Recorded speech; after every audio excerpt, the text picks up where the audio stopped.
Hello, insatiable listeners. Season 6 is now complete. We are on a break in between seasons. I'll return on Wednesday, February 13th with a new theme and a big surprise. I can't wait to share it with you. I am so bad at surprises. So let's just say that if you love the type of conversations we have here, rabbit holes and experimenting, you're going to love it. In the meantime, enjoy these podcast interviews I've done recently. They are quite a range of topics, but hey, you know that's how we roll here. And there will be a few classic episodes leading up to season 7 that will help you get the most out of the season and a clue about the theme. Also, if you enjoy the show or have benefited from it, I'd so appreciate a review. You guys totally rallied this summer to get us to over 100. We're currently at 105, and I would love for us to get to 150 by spring. It really helps the show as it makes it easier for others to find it. And I'd like to read 2 recent reviews. This one from Insatiable Listener, and her review, or his, was more smash the patriarchy than light and love. If you want trite, simplistic solutions to health and wellness, this is not the podcast for you. You won't find bad diets or tidy Instagrammable quotes, but that's why it's amazing. Allie has a gift for interviewing that brings out her subject's authentic wisdom. It's perfect if you're curious about how to be healthier in all senses of the word, appreciate the nuance and complexity of our unique bodies, or if you just want to hear smart people talking to each other about how to navigate and destroy cultural systems and reassess our collective values. Thank you so much for that 5-star review, Insatiable Listener. Love that you're into reassessing our collective values. And another one that I'll share from Design Lover 757997. Nuanced, Smart, and Sassy too is the title of her 5-star review. She says, I'm exhausted of the constant unhealthy messages that barrage us everywhere from Instagram feeds. Seriously, those people with the super round butts, they don't tell you it's implants. To our diet culture in general. Insatiable is my personal weapon of resistance against those messages.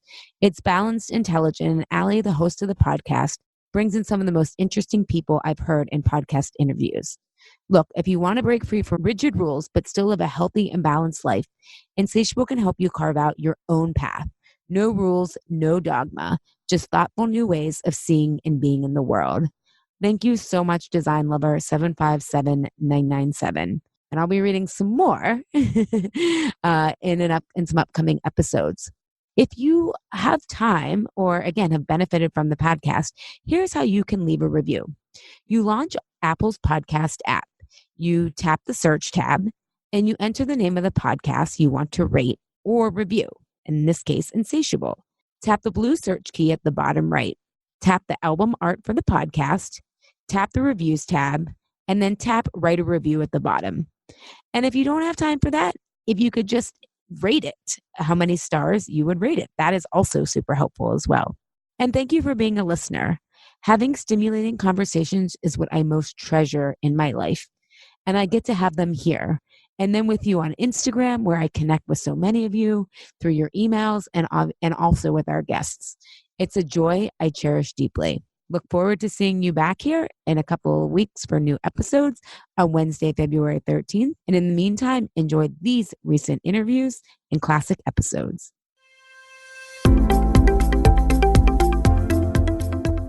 Hey everyone, welcome to the Naked Conversations podcast. I'm your host, Sage Hobbs, author and creator of Naked Communication, and I'm so psyched you're here. This show is all about taking charge of your life in new and inspired ways to create a life you deeply love. It's about being more you in all areas of your life, more courageous, more free, more alive, more naked.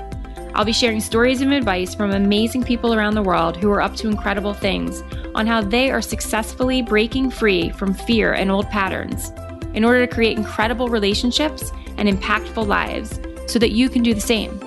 This is the place to be inspired to live a courageous and naked life. Let's do this.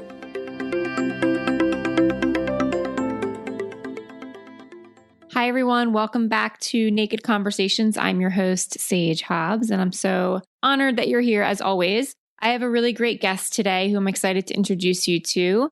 This is episode 36. So if you want to check out the show notes and any of the resources that are mentioned today, you can do that over on the website at sagebhobbs.com/episode-36.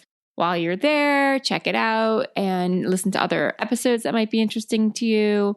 You can see more about my book and what people are saying about it, Naked Communication. You can get access to the free resource guide over there, which I talk about in episode, I believe it's 33.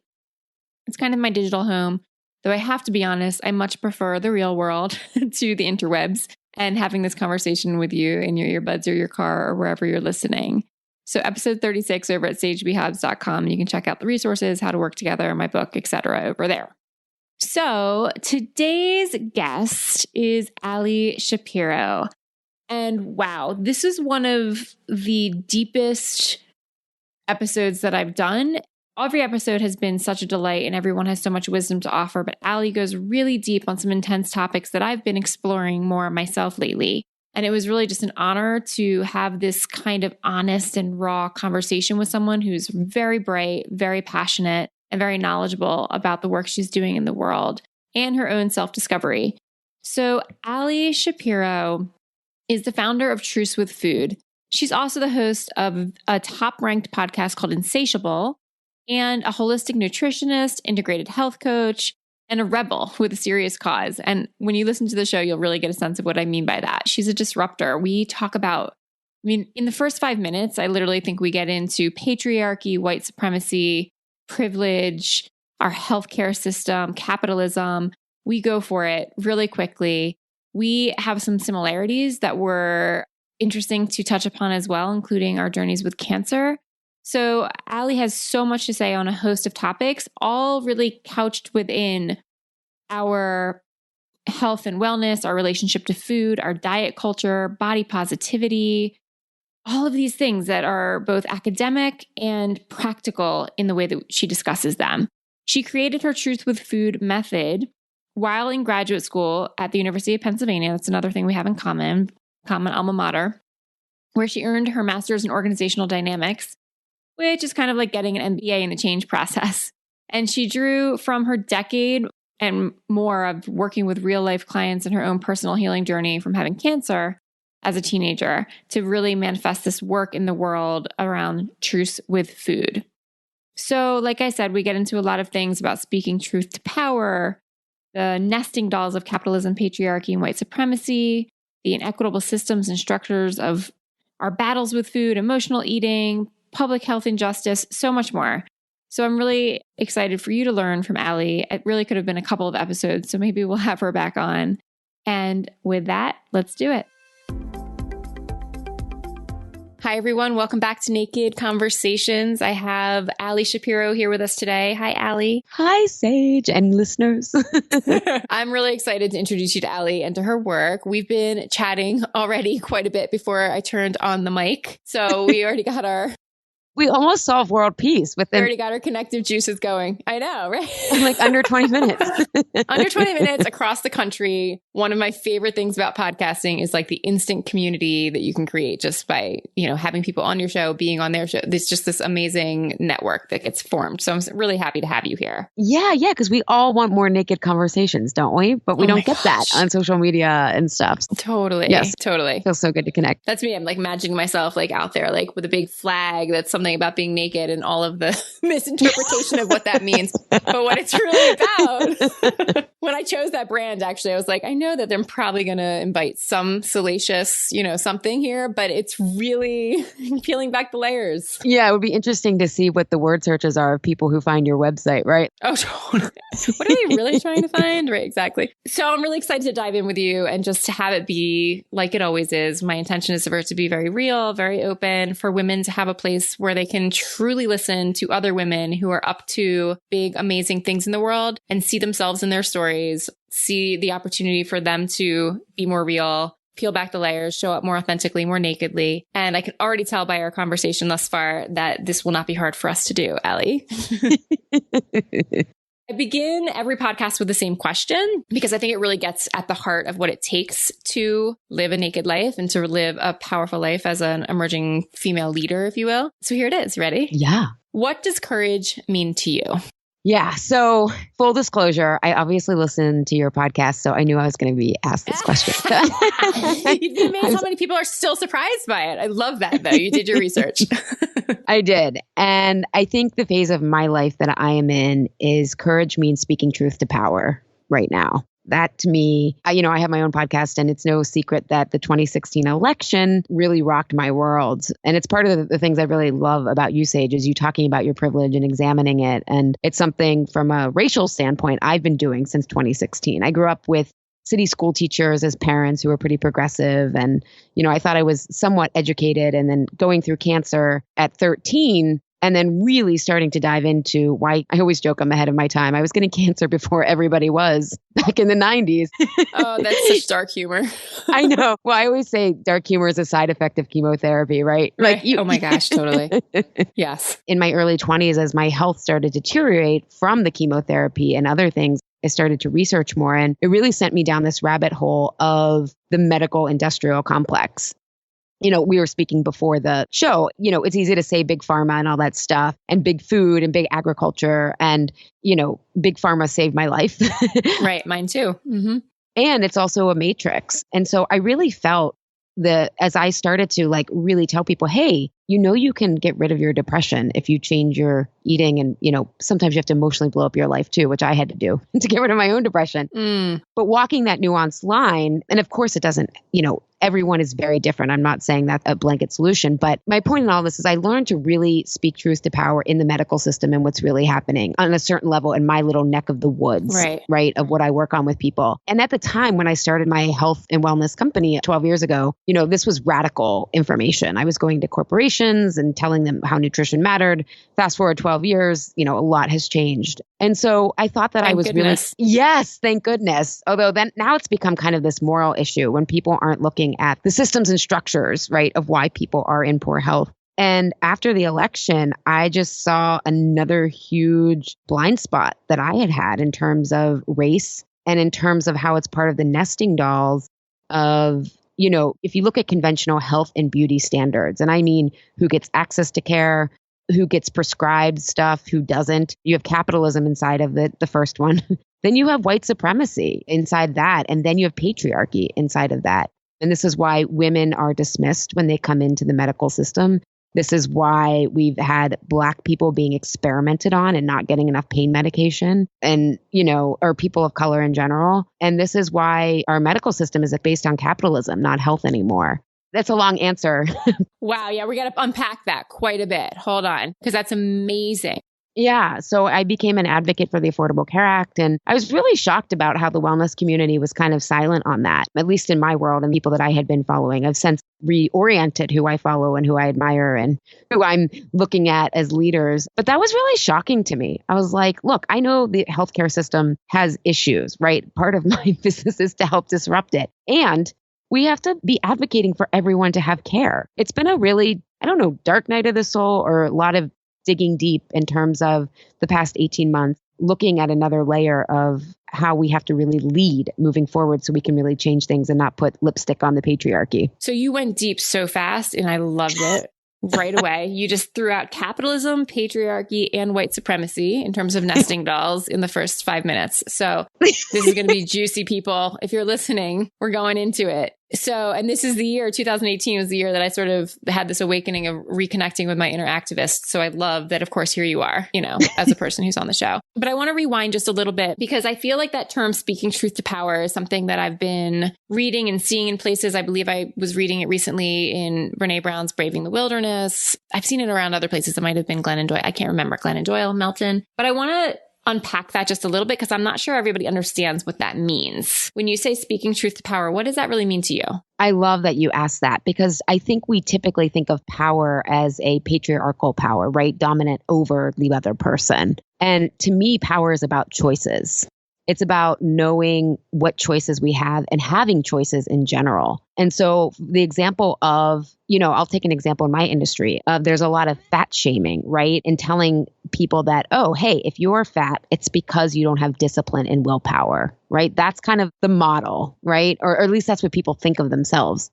Let's look at the choices. We actually know that part of being healthy anymore is having the financial capacity to have access to healthy food, to have the time to cook healthy food, right? This debate right now about poor people, and I even hate to say poor, but low income people, what they buy their food stamps with. That's implying that like they're not disciplined, when really often they're working 3 jobs and they have to pick convenience food because, first of all, there's no healthy food. They're in a food desert. And second of all, they don't have the choice to cook because they don't have the time. So for me, speaking truth to power is let's really unpack the choices people have. Let's really look at what's available in terms of, in my case, of health. And then we can really have a more honest discussion. Got it. So really looking at what the power systems are, what the structures are at play here, and then coming into it with an honest and open dialogue around what's really going on. You said your inner activist is reconnect. I would have never considered myself an activist before the election. I mean, I've always voted. I've been interested in politics, aware of that, and felt like my activism was my business in a way, but maybe not so much in a public health kind of way. So I just want to, preference this with like, I'm kind of new to the party, or late to the party and new to the party. Yeah. So I include myself in this, like, okay, this is why this matters to me right now, because I was angry at myself for a while. So it's not to come in here and be like, you're not talking about this or whatever, but it's like, can you hear the voices of people who are struggling and marginalized? A lot of my clients, they may have racial and economic privilege, but they've been dismissed in the medical system, right? Their doctor, when they're gaining weight or they're depressed, it's like, oh, it's all in your head, or it's a willpower issue. Go on Jenny Craig. And it's like, wait a second, there's some real physiological imbalances and a lot of emotional work that they need care for, and often are the canaries in the coal mine of what's happening environmentally and whatnot. So yeah, it's coming in with more of an open mind that, hey, maybe we don't really know what's working, and maybe we should question the models that are in place, because look, we spend a ton of money in America on healthcare, and we are one of the sickest countries. Like, something isn't working. Right. Yes. A broken healthcare system. It's something's going on. And with well-intentioned, I want to also preface this to people who are listening. It's not to say that there aren't incredibly good people out there in the healthcare system who are doing the work and having conversations and trying to all the models and systems and tools they have to help people and heal people and talk about wellness. They're, of course, good people. To me, this isn't a conversation that's coming from us versus them, right versus wrong, but it's about, can we look at what's broken and have a bigger conversation around the power structures and the shortcomings, basically. Yeah. I'm so glad you clarified that, because, a lot of my clients are physicians, therapists, nurses, PTs in the traditional systems. And again, this is why I think power systems and structures are so important to talk about, because you have really amazing people trying to do miraculous things because the system is so broken, right? They're just as frustrated. And I also want to say, in defense of the medical care system that we have right now, it was never designed for the chronic illness and the chronic struggles that a lot of people are dealing with right now. It just wasn't designed like that to begin with. That's another point that I think is really important. Okay, we can go back to that in a little bit here. But before we do anything else, I want people to know who you are and what you do, because we really kind of launched into what your background is. And while they will have heard a little bit in the introduction, I want to know, your work is about this truth with food method and this idea of, I love this idea of radical truth for every body, but I want you to tell people about it. What is this all about? And how did you come to do it? We jumped ahead of ourselves. We're such overachievers. Hi, I'm Allie. I want to burn the patriarchy down. What do you do? We got naked real quick. I know, this is a little sidebar. I was talking to my sister about how you do social media, because she has a tech startup and she's had some consulting, and she's like, Allie, think of social media as like a cocktail party and like a light conversation that you'd have. And I'm like, well, what I'm sharing is what I talk about at cocktail parties. She's like, okay, that's what we need to talk about.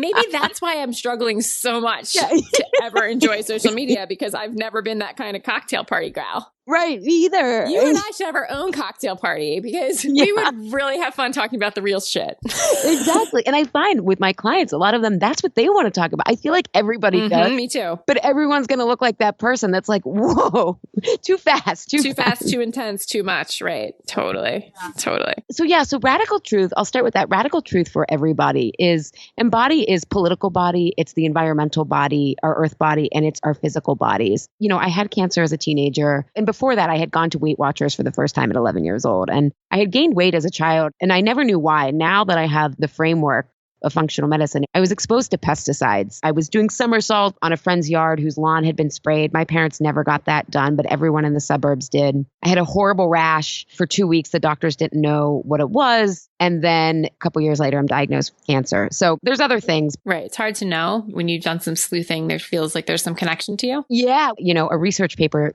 2 years ago, 25 years after the fact, connected pesticide exposure to childhood cancer. So, you know, we often know these things intuitively. And I think part of us losing our way with our intuition is like, oh, we have to wait for a study. It's like, okay, the earth is the system we depend on to live. If it's unhealthy, we're going to be unhealthy. So anyways, I had really struggled with my weight. And then after going through chemo, I lost a ton of weight. And what I didn't know at the time was I was basically running from trauma, but I got really into exercise. So a lot of people who after cancer get into some sort of health modality and kind of become obsessed with it. And because I was the first generation of childhood cancer survivors, they were just really excited we were alive, as was I. Again, the system wasn't prepared for survivors. And so I basically got really into working out, got really skinny, and then went to college, struggled with emotional eating, was diagnosed with depression, was diagnosed with irritable bowel syndrome.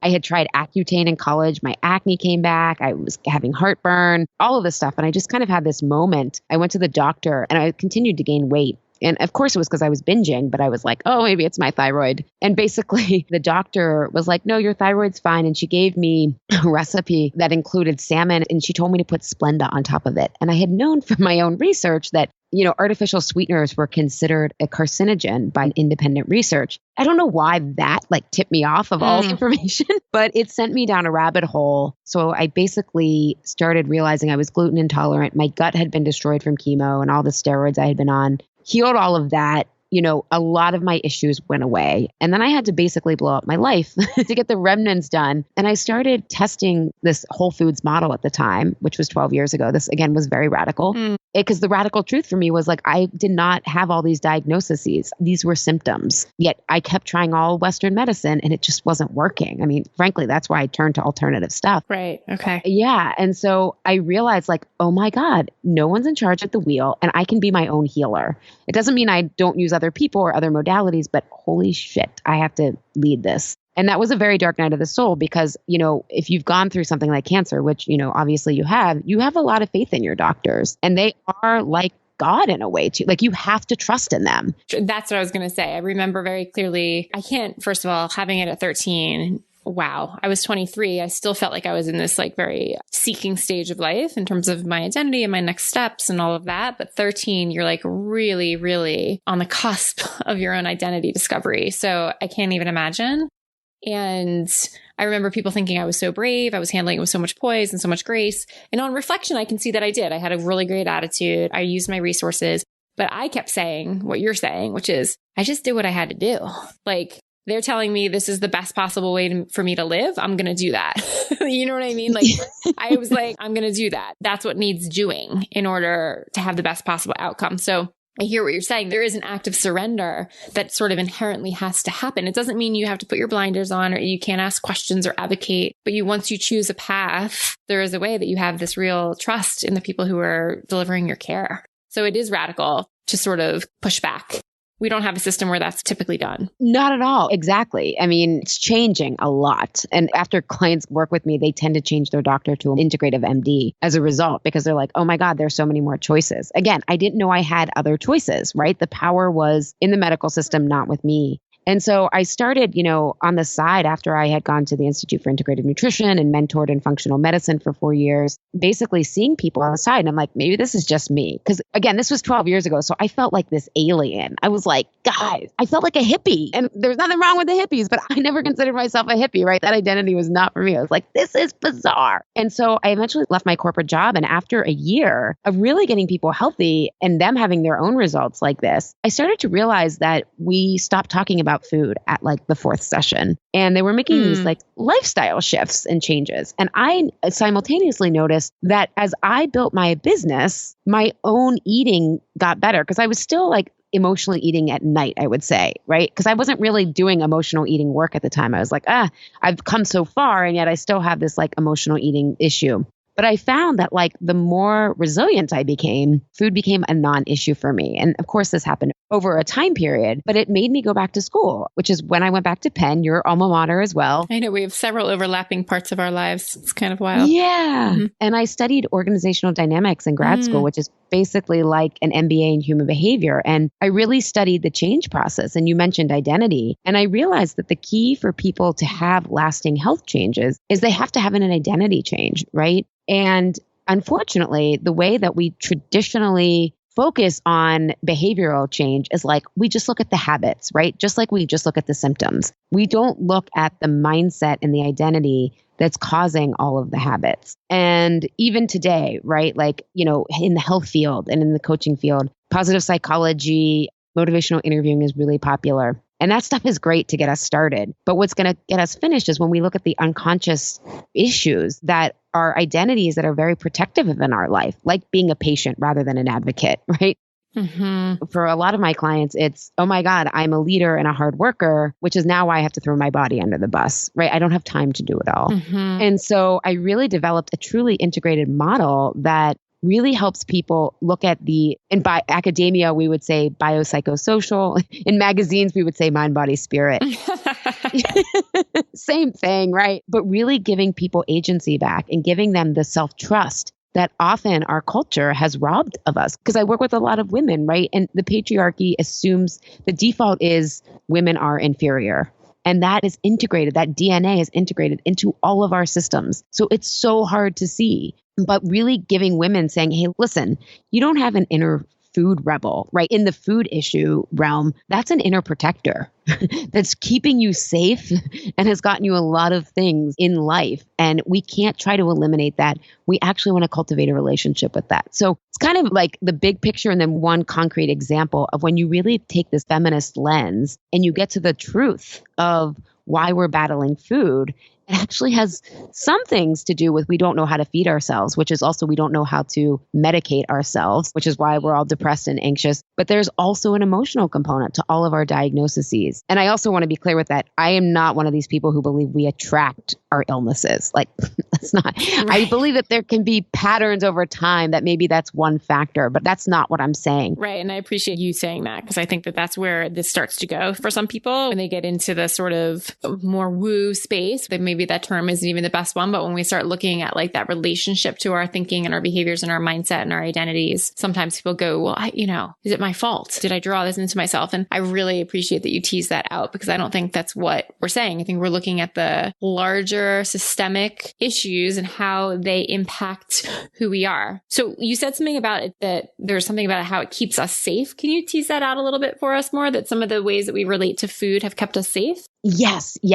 So a perfect example of this on the surface. And again, if we bring this identity and mindset to food, we're bringing it elsewhere in our lives. So a classic example is women comparing themselves to other women's bodies, right? Mm-hmm. And on the surface, it's like, oh my God, like people don't like admitting that they do that, or they compare themselves to their old bodies, right? I mean, either old bodies or other women's bodies. But that is a result of living in a patriarchal society that up until 100 years ago, women didn't have access to their own resources, right? Mm-hmm. It was about your look, or it was about your family lineage, right? Your resource. Yeah, what made you marryable so that you could survive? Somebody would take care of you.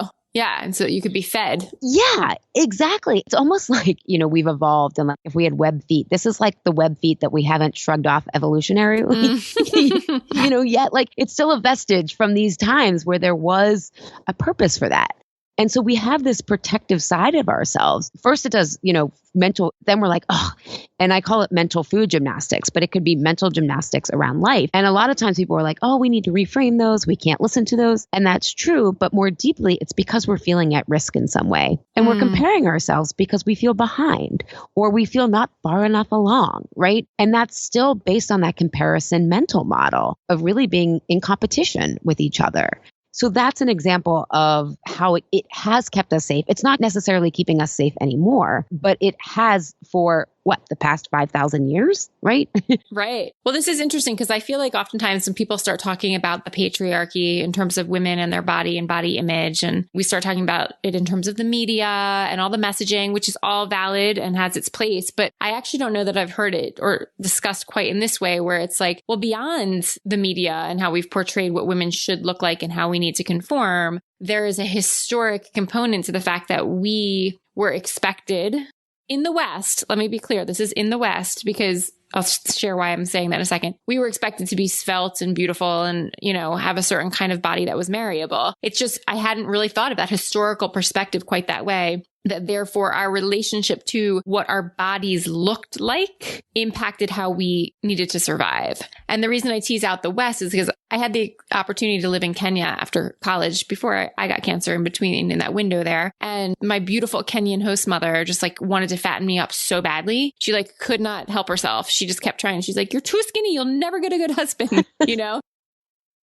I'm a small woman, but I'm pretty average size, 5'3" or something, in the weight charts or whatever it is. I don't know what average is really, but I'm not emaciated, but it was a very interesting experience for me to have my perception of beauty be flipped so differently in a different cultural environment where she was going no, this is not good. You are too small. You are not strong enough to bear children here. And not that she thought I was going to stay. She knew where I was from. She knew, but she was desperate to make me fit into her model. And interestingly, that was survival too. Yeah. And I would say it's not even about being thin, right? Because women's bodies, what they look like and what's been attractive has changed. Right now, just in this current historic moment, it is about being thin. But this is also part of the problem with the new body positivity movement and Fitspo, right? It's or strong is the new sexy. We're still setting up a comparison, right?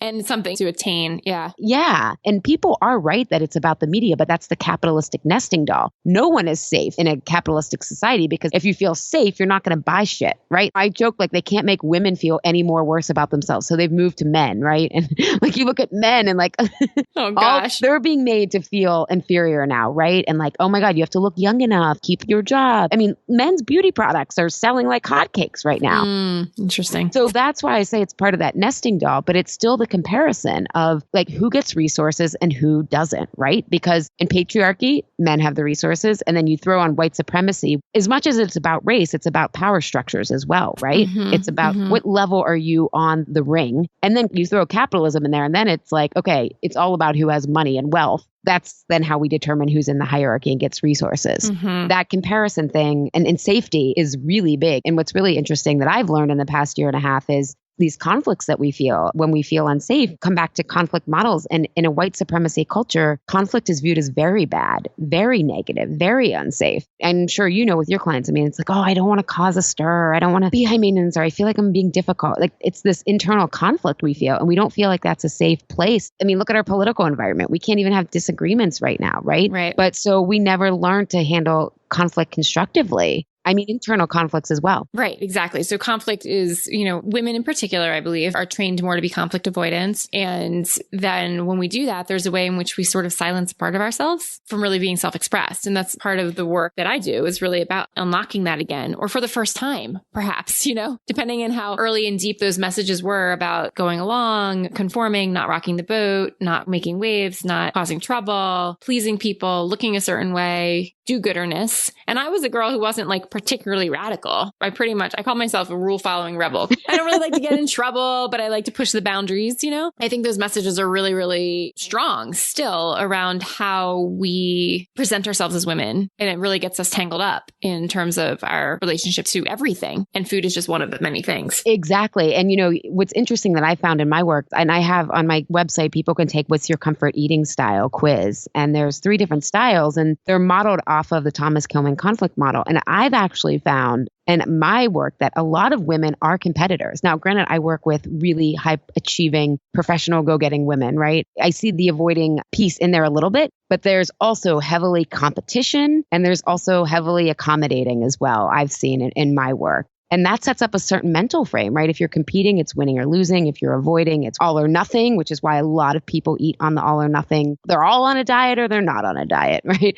Right. The extremes. Yeah. Or with the accommodating, it's either or. Well, I don't have time to prioritize my health because my job needs me, my kids need me, all this stuff. And it sets up specific mental models that really block us until we can see them. And then we get more comfortable with conflict and we can, coming back to speaking truth to power, we feel more comfortable challenging power structures, even though, and then I will say a lot of them are perceived power structures as well, right? Like none of us are really in competition anymore for like to get married, right? We can all, well, not all of us, but many of us are making our own financial money in the world, for example, right. like that. The options have expanded for sure. Yeah. The options have expanded, but the competition still feels real. I'm going to say that. Even from the women I work with and even within myself, I was laughing before we got on the phone. I was laughing to myself because I was hungry and I was really quickly like stuffing this delicious fig goat cheese into my mouth on crackers. Like, and I was like, gosh, you're not even like giving yourself a chance to enjoy this really like decadent snack that you happen to have on hand. You're just like fueling yourself and you're about to go talk about the relationship we have to food. I was like, isn't that timely? And we're taking a big trip this summer as a family. We're going to Europe. We're going to live in Spain and visit old friends, college roommates of mine and friends from France that I studied with 20 years ago. And we're taking our kids. And I can feel this desire to have my body look a certain way for this trip for whatever reason, right? And I'm going to get naked here, y'all. Like it's been messing with my head. So I've started running and I'm not a runner. I actually played lots of sports in childhood and into college, but running has never really been my favorite. And I took it on as a way to like do this psychological challenge. Like how can I push myself through an edge for myself? Because for some reason I have like a block around that degree of that way of really getting myself to feel strong. And it excited me. So I took it on out of excitement and a new challenge. And all of a sudden I realized a few weeks in that I was like, oh, my body hasn't really changed. I thought something would shift here. And immediately I took the joy out of the experience of the strength and the running and the moving. You know what I mean? Because I attached it to this body-centric outcome. Yeah. But I noticed it, right? I'm a coach. I'm a coach. I have to coach myself. And I'm somebody who typically has felt pretty comfortable in my body and in my skin. And I have felt that way more so since I had cancer, where I got connected to the possibility of losing my body, of dying. And ever since then, it really made me love my body in a whole nother way. Like instead of seeing my body as having failed me, I saw it as having fought for me, if that makes sense. Yeah.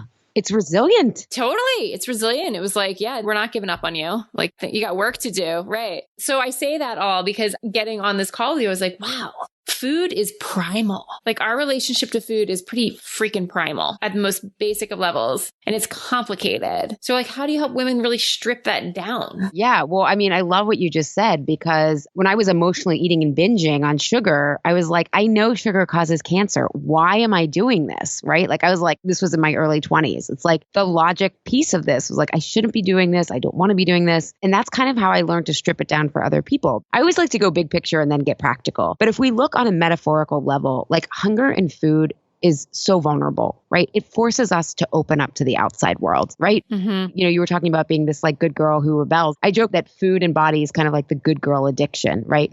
Mm-hmm. Now it's socially acceptable to pig out. It's socially acceptable to drink wine with the other moms, right? And you don't want to be the high maintenance one who has their special diet, or you want to be able to eat whatever you want. And there's so much to food that it's not about the food, right? It's about connecting, bonding. Freedom. Yeah, totally. Mm-hmm. So food is this vulnerable thing. We have to eat. We have to be in contact with the outside world, in relationship with the outside world. And for women, again, historically, it's often meant being at risk when you open yourself up, whether it's using your voice, whether it's offering your food preferences, whether it's wanting to do something that's off the beaten path, like not have kids, like you're a lesbian, right? Like any way that you're different, right, is like extra vulnerable because of belonging. And at the core, that food issues come down to is about belonging, because we need belonging. That is not a health metric you're ever going to have your doctor ask you yet, maybe in a couple of years. Yeah, right. Give you a little more time. You seem like you're on a good mission here. Yeah.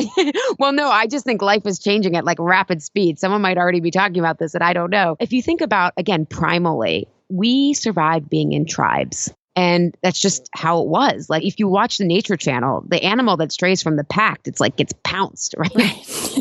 Yes, we do watch that in our house. I have seen that more than once. Right? And so we need each other. We need to be connected. Food is also very intimate. It's the most intimate relationship we'll ever have. What we eat literally becomes our hair, our bones, our body, right? There's nothing more intimate than food. There's nothing more intimate or vulnerable. And so food issues at their deepest core are about being exactly who we are, not just the positive stuff, but the messy stuff, and finding belonging and connection there. That's the big picture of what it's about. And I think my clients, who tend to be people who are outsiders, who were outcasted in some way, right? I was bullied. I had cancer as a teenager. I always felt different in some sort of way.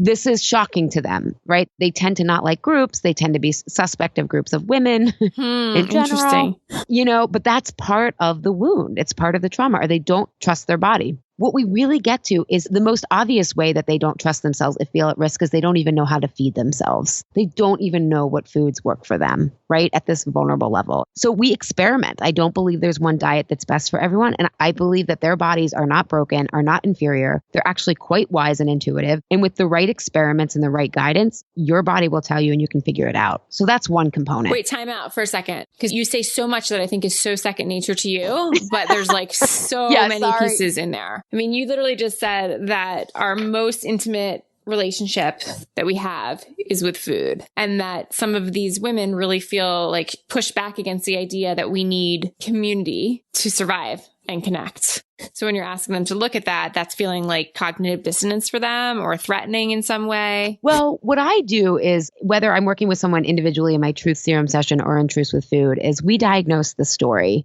That when that story flares up is what makes them, what I call it, out of alignment. Because I'm not for anyone being like all or nothing, right? Like then we're just recreating this perfectionist like idea of false safety. So it's really about being able to eat what you want when you want, and realizing that if you do that 80 to 90% of the time, that's the maximum value you're going to get from nutrition, right? Like food can't save us from everything, right? Right. No, that's good. No, but I like that you said that too. Earlier you said, sugar causes cancer. Like none of this is as simple as that, obviously. Oh, well, and everything's multifactorial. We love silver bullet, right? Oh, it's so simple. No, everything's complex. It's going to take you longer than you think, and it's going to be more complicated, right? Mm-hmm. Yeah. Yeah. And it's really emotional connection. Yeah. What we do when we diagnose their story is there's an emotional trigger, right? Like, and if we take your example for going to Spain, and I don't know you well enough to I'm not trying to diagnose you or anything. Go for it. Let's see. What do you come up with for me? Yeah. But I would say, and again, I would take you through an entire hour process to do this, but I would say that part of why you want to look so great is that you're going to be in an uncertain and new environment, right? And so there's the chance of being misunderstood. There's so much of a learning curve. And yet we project all of this uncertainty, tends to be a big trigger for people, onto our bodies. Like, oh my God, I'll feel safer, which is really I'll feel more confident. I'll feel more relaxed. I'll feel easier to be the real me if I'm presenting to the world what I want them to see, right? It's kind of like a safety shield. And so we have a trigger like uncertainty or inadequacy or loneliness. And it's not the trigger itself, it's the story. It's the story of what it means. So for me, what I realized is why I was eating sugar and binging when I knew nutrition was really important a tool, not the tool. I realized that uncertainty sends me in a tailspin, because the one time that I was really uncertain, I was diagnosed with cancer, right? So that was a traumatic story for me. It wasn't a story that I was making up. I lived that. That is living in my body to this day. It's living a lot better with more space, but we have this trigger, and then we have a stress response based on that trigger, right? We have a physiological, you can do fight, flight, or freeze, but we have an emotional one, which is the comfort eating styles, which is, oh my God, there's an emotional conflict here. It's, do I have to compete here? Do I have to avoid? Do I have to accommodate? And then we have behaviors that come from that. And all of that then leads to the out of eating alignment. When I was talking about habit change, we got to get to the root. This is what's happening unconsciously, and it happens within seconds. And because these patterns have usually happened for so long, we think of them as who we are, not behaviors that we're doing. Right, exactly. They're collapsed. I talk about this all the time, not at all related to our body and food, but so it's really cool to hear it related in this way, because it's so much about they see it as the way it is versus choices, perspectives, stories, that there's a possible other interpretation can be so mind-blowing, and it can shift everything. Yes. But I never think about this in terms of food, because like I said, this hasn't been my issue. For whatever reason, I have probably as weird of a relationship with food as many women do, but it's never been something that's caused me a lot of struggle or strain. There's other things that have. You know what I mean? So I love looking at it through this lens that you're sharing with me because it's sort of fresh for me. Like, right. Like, of course, our stories shape relationship to our body and food. Yeah. And I would say because you're smaller and you're attractive and you're white, it's been like easier for me. Yeah. And look, I'm white and I'm a normal sized body, but I was 30 pounds heavier for a while, But that's often, and a lot of my clients are actually, I wouldn't say a lot of them, but half of them actually are normal weight, right? But then their body starts changing, right? And that feels just as scary. Not because they are like, oh, I've had privilege, but they're like, oh my God, like this isn't the me that I know. And this is a big part of my identity. Yes. And you're right that part does really land for me, how much is a part of my identity. If all of a sudden I had some type of condition and I put on 30 pounds, I would really struggle to feel fully like myself. And that's an interesting thing to consider. Yeah. And then if we extrapolate like that, what is the self, right? And it's like, right. I know. Right.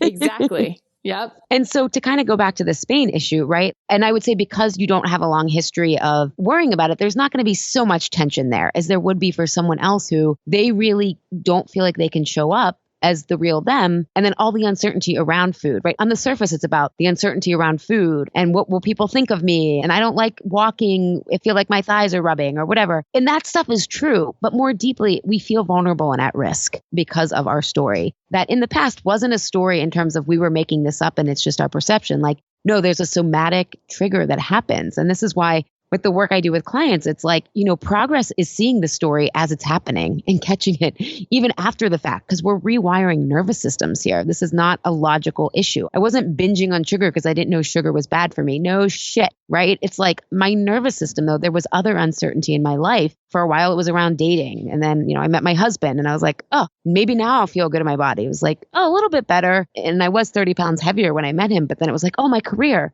But it was every area where I just was feeling vulnerable and unaligned in my life. And it took me a long time to realize weight loss really wasn't going to solve that. Like it was a really shiny object that, again, media and historically would make me truly be safe and like I can finally exhale. But ultimately, it is an inside job. Ultimately, it's an inside job and it has so much more to do with safety than most people normally consider. Yeah. I mean, I share this a lot, but the Adverse Childhood Experiences score, which is basically what the standard for measuring trauma in children. And we know that people who have autoimmune issues like MS, lupus, they tend to have an ACE score higher than 2. But what's interesting is those ACE scores came out of an obesity clinic. They thought they were studying obesity. And as people started to lose weight, they started to feel seen. And that really scared them because when they had been seen before, they had been abused, they had been molested, they had been robbed. Like these are real issues. And when we're only looking at, this mechanical model of discipline or, why aren't you cooking and making it a moral judgment, we don't get to the root cause and we have very poor solutions. Hence the body image struggles, the weight struggles, the health struggles, they're all interrelated. Yeah, I saw that often, what you just mentioned in terms of the ACE score, which some people might not know what that is, but it's the Adverse Childhood Experience score. And I believe that looks at, what you experience as a child and how it impacts certain factors in your adult life in terms of resiliency or not. Would that be an accurate way to sort of explain that? Yeah, well, about how much trauma you've experienced. But how they're connected, right? Like the trauma. Oh, yes. It's measuring the trauma and then what that looks like in adulthood, how that maybe has impacted. Yes, totally. And I think it's really important for people to realize because when they hear trauma, my podcast episode is on this with Rebecca Bastian, who's an amazing therapist, is people think trauma is like refugees. That is definitely trauma or like surviving an earthquake or a fire. But it's all about the context of how resilient your system is to start, right? So if you're a sensitive person. People have different thresholds, 100%. Yeah, they have different thresholds. Yeah. I saw that as a counselor myself. I was 10 years in middle schools. And what would be so traumatizing for one child was so not for another, based on their constitution, based on their past experiences. And now that I have 2 kids of my own, like really based on who they came into the world being. I really believe in the nature and nurture combo. You know what I mean? Like, I'm like, right, I've got 2 kids. Their personalities are so different. Same parents, different output. They came in with different ways of being. So anyways, we all have different ways in which trauma can present itself. Totally. Yeah. And impact us. Yeah. Wow. Okay. So I never go back and listen to my podcasts. I hardly ever go back and listen to my podcasts, right? Because I'm always on to the next one. And this one is so rich and so deep. I'm like, okay, we're like talking about the patriarchy and white supremacy and our trauma triggers related to our food. And I'm just like, whew, this was so good. And I know my listeners are going to love it. So thank you so much for sharing. I'll make sure also to put access to your work and your show in the show notes, of course. Thank you. Yeah, no, I know it's a lot, right? It's exciting because I feel hopeful. Also, like I feel hopeful, like that there's inside of these systems that are on their own somewhat scary when you think about a nesting doll, you know, and if there are those who don't know what that is, I think they're Russian nesting dolls, typically the ones I've ever seen, right? It's like a little wooden figurine and there's another one inside, another one inside, another one inside. I have a graphic that I can share in the show notes for people so they see the one that I created for my website. Oh, cool. Great. Yeah. When you say capitalism, patriarchy, and white supremacy, it's like, whoa, right? It can feel like there's no way we can tackle all three of those freaking beasts. And yeah. And I was going to say, and I don't know all the threads. As you talk, I feel like there's hope. Oh, that's why I'm so passionate about this. Because once you see it, to me, we need to redefine help as like vitality. And like, are we working to change this stuff, right? We can shape it. And the faster you see it, the more it totally reorients everything. I mean, you can even look at something simple like capitalism and its effect on our food system, right? It's like, oh my God, I should not be eating stuff as much as possible out of a package because what they're doing with chemicals and all this stuff. And it's because of capitalism. This is not food. Right. Like as soon as you can see these systems, you get more confident speaking up with your doctor. You get more confident being an advocate. You find the right practitioners. Everything changes once you can see this. It's super exciting. It's super freeing. It's super freeing, but it could also be really overwhelming. So I want to really have people leave with something concrete that you advise they could do to get started, you know, because I mean, even when I hear you say that, my whole body goes, oh my gosh, I can't cook everything fresh. Oh, I don't either. And I think we eat pretty well, you know, like my husband has celiac disease. So we've had to like modify our diet, but I'm like, cheese is in a package. You know what I mean? Like pretzels that I serve in my children's lunch is in a package. Am I mindful of that? I am familiar with most of the ingredients. Yes. I live in, there's food deserts is a term that we may have thrown out in this show and a really interesting concept about places where there are in lower income communities where they literally don't have access to the same degree of nutritional produce and such that we do. I live in a freaking cornucopia. Like within 2 miles of my house, I think I can walk to 3 grocery stores, 2 of which are like health food stores, right? And still, when I hear you speak to, okay, we should eat it from package, or we have to be really aware, like plugging into the system, then it opens our eyes. There's a little bit of fear that I get, and I know somebody listening has got to be with me on this, being naked again here. Like, oh, it's so much. It's so overwhelming of what I'll have to fix or change, or what if then I'm like freaked out that I can't eat anything? So how can you like leave us with a couple of things that we can do or try out to get us started? I love that. And I'm glad you brought that up because I eat food out of a package. My husband goes to Costco, right? Like, I mean, this is not about, this is not, again, about perfection. Like the body is more resilient than we think. And you always have to split the difference, right? Like that's just the world we live in. So I would say I'm going to give people 3 things. 1, I always recommend people do a breakfast experiment to get started. So have like a vegetarian breakfast, like have quinoa or oatmeal with, you know, a couple walnuts and some cinnamon. Then try having the next day eggs with kale. And if you do green smoothies, throw in a green smoothie. And pay attention to which one makes you feel better. Your body will tell you immediately. You will know immediately. So do a breakfast experiment. I love that you gave those 2 examples of the food because already I feel like you are not coming from a camp. Oh, no. And I really appreciate that because like I said, I'm so exposed to like plant-based diet, vegan or 100% paleo. And it's like, well, there's research behind both of them. You know, what do you do? So I love that you're asking us to experiment. Oh, yeah. I joke that people who don't have religion find nutrition, right? We're all looking for some sense of order. And myself, when I finally stopped emotionally eating, I found myself overworking until I saw that pattern. So, you know, it's like we're all trying to unwind these extreme patterns within ourselves. Right. Totally. Breakfast experiment. I derailed you from your 3 things. Breakfast experiment. Yeah. But I just want to say that's part of why it's so extreme, right? Because you got to look at who's delivering the message. So try that breakfast experiment. Then the other thing I would leave people with, and start there because your body will tell you, look for your energy levels, look for cravings, and look for focus. That's a big thing. Those 3 things you can look for the next 2 to 4 hours, because how you eat at one meal will set you up for the next 2 to 4 hours. You know, so check that out. The second thing is next time you have body image issues or you're really feeling frustrated by your weight, rather than thinking like, how many calories do I have to count? Ask yourself, where do I feel at risk? And you may not get the answer right away. You might say, no, it's really about my weight or whatever. That's fine. Just sit with that and see what pops up. Where do you feel vulnerable? And that can be when you want to start to eat or when you start to feel bad about your body. So I would have people do those 2 things. And then I would really encourage them to take my quiz. Yeah, totally. at allyshapiro.com, because that, again, they can see what kind of comfort eating style they prefer. And there are some tools there to start to get out of those patterns. Awesome. Those are super tangible. Oh, good. Yeah. No, I'm very practical. I know we went very big picture here, but you need to give people practical tools. Otherwise, what are we doing here? Right. Right. And it just gets, it's so important that we look at the systems that are in place that oppress and restrict. And at the same time, if we can't get in there and give us a starting point, my experience is that people get paralyzed. They can't act because they're like, whoa, this is so huge. I can't even get started. I kind of really enjoy that we looked at these big systemic concerns around privilege and capitalism and then broke it into, but where do I begin? Inside of the systems, inside of the constructs, where can I begin? And then we can peel back the layers from that starting place. It's awesome to marry the two. So thank you for doing that with me. Yeah, well, I'm glad you asked those tips, because my clients, they don't come in wanting to burn the patriarchy down, right? That's not what That's not the first line on your website.